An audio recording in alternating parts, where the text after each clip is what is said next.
Thank you, Christopher, and thank you for your memorable words about the heroes who are amongst us today, and even more importantly, those who aren't.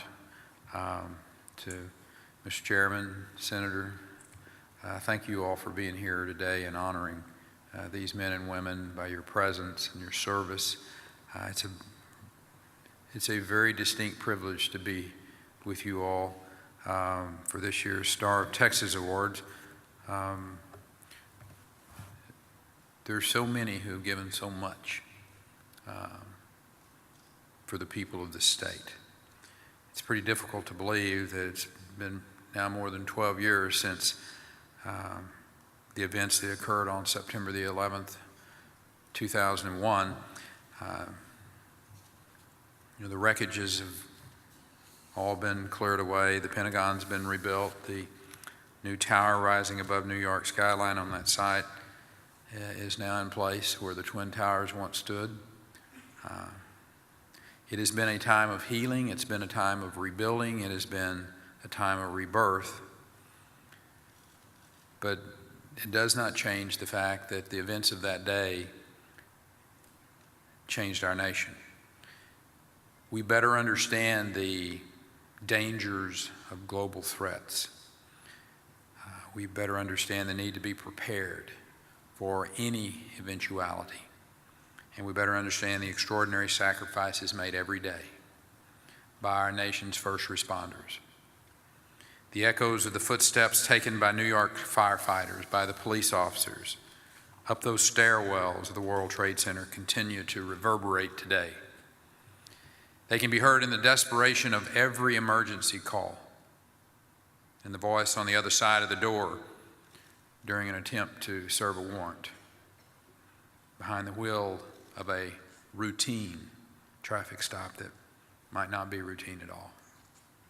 Texas first responders know there is no such thing as routine, not in their jobs.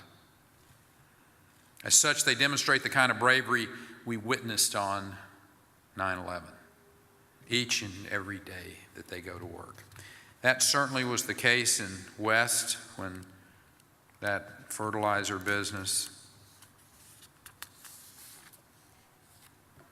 was impacted by a fire and then the ensuing explosion. Not only did the community's volunteer firefighters respond, so did the paramedics, those trainees that were there, also a Dallas chief who lived nearby. It certainly was the case as Brazos County Constable Brian Bachman arrived to serve an eviction notice in College Station, only to come under fire of the resident inside. Constable Bachman was killed. 3 other peace officers wounded in a shootout before the gunman could be brought down. That was certainly the case near Hillcroft this last May, when a 5-alarm blaze at the Southwest End Motel claimed the lives of 4 courageous firefighters, including probationary firefighter Ann Sullivan. She was working just her second fire. Anyone in this room knows, however, that this calling, this noble service, carries with it a great element of danger. They understand that placing yourself in harm's way will sometimes carry a huge cost.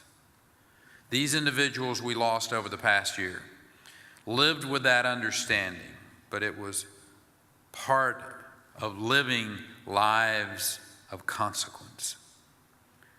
They were part of a higher calling. And like the other honorees here with us today, they helped make Texas a safer, stronger, a better place to live. To those of you with us today who were injured in pursuit of your duties, you have the gratitude and the respect of our entire state. To those who have lost loved ones, I can only imagine the pain you continue to feel, but I hope you understand that the contributions that your fallen loved ones, your fallen heroes, They helped spare countless others from the type of pain that you've experienced. Know they lived in the most noble fashion possible, placing the lives of others above their own safety. The Texans we honor here today are the best our state has to offer. People from whom honor and courage and dedication are a way of life. They're the people who exemplify the meaning of love thy neighbor. They're the people we can always count on.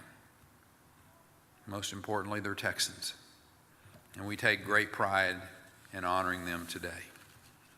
God bless you.